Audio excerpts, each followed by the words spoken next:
Welcome students. स्वागत है आपका मेरे YouTube channel Hindi made easy में। और आज मैं लाई हूं कक्षा 7वीं के वसंत भाग 2 पाठ 4 कविता कठपुतली। आइए देखते हैं कि ये कठपुतली कविता क्या कहती है। इसके रचयिता हैं भवानी प्रसाद मिश्र। कठपुतली गुस्से से उबली, बोली ये धागे क्यों है मेरे पीछे आगे, इन्हें तोड़ दो, मुझे मेरे पांव पे छोड़ दो। कठपुतली बरसों से धागे में बंधी हुई है और दूसरों की उंगलियों के इशारों पर नाच रही है। पराधीनता के इस जीवन से मुक्ति पाने की इच्छा उसके हृदय में उत्पन्न होती है, यानी वो अब गुलाम रहना नहीं चाहती। वह यह सोचकर क्रोधित हो जाती है कि इन धागों ने उसे इस तरह क्यों जकड़ा हुआ है, ये आगे पीछे उसके धागे क्यों बंधे हुए हैं। तो वो कहती है कि इन धागों को तोड़कर उसे उसके हाल पर छोड़ दिया जाए। इसका क्या अर्थ है कि वह आत्मनिर्भर होना चाहती है, उसे अपने पैरों पर खड़ा होना है, उसे किसी के इशारों पे नहीं चलना और वो अपनी इच्छा के अनुसार कार्य करना चाहती है। सुनकर बोली और कठपुतलियां कि हाँ बहुत दिन हुए हमें अपने मन के छंद छुए।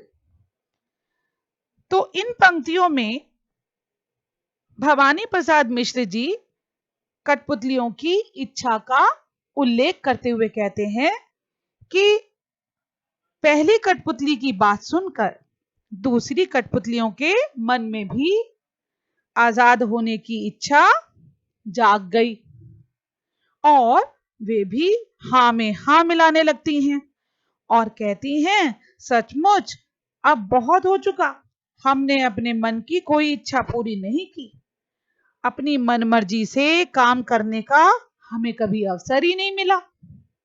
इसलिए सभी कठपुतलियां विद्रोह के लिए तैयार हो जाती हैं। मगर पहली कठपुतली सोचने लगी, ये कैसी इच्छा मेरे मन में जगी।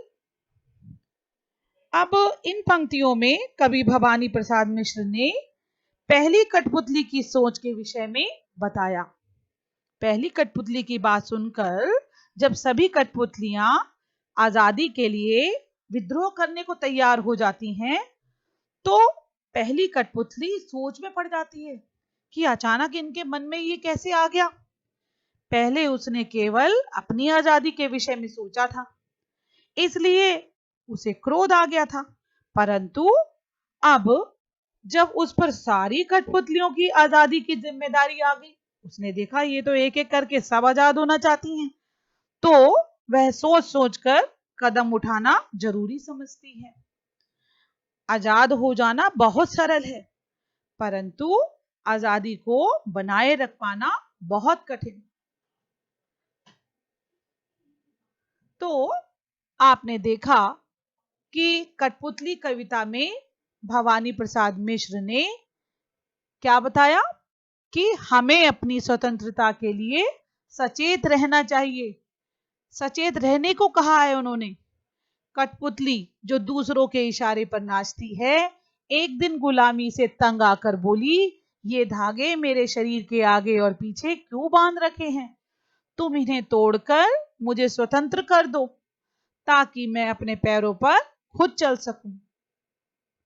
एक कठपुतली के स्वतंत्र होने की इच्छा को सुनकर अन्य कठपुतलियां भी कहने लगी कि हमने बहुत दिनों से अपने मन की बात नहीं की, हमने अपने मन की इच्छाओं को दबा रखा है।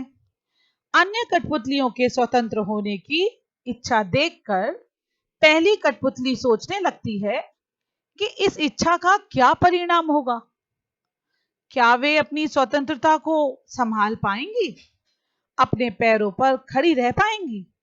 अन्य कठपुतलियां आजादी का सही उपयोग कर सकेंगी।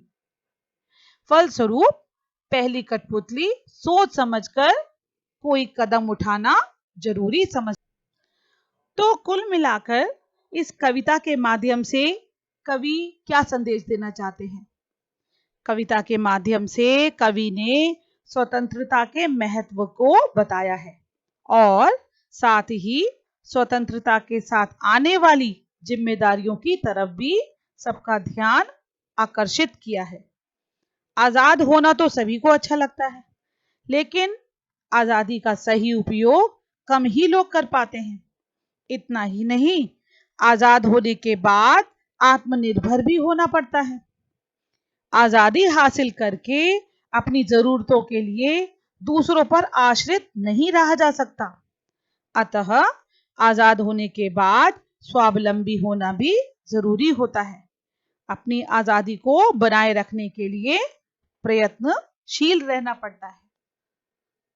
तो इस प्रकार कठपुतली कविता के माध्यम से जो कवि ने बड़ी सुंदरता से बताई कि हमें अपनी आजादी कितनी प्रिय होनी चाहिए और आजादी मिलने के बाद जो आत्मनिर्भर रहने की बात कही है वो कितनी जरूरी है।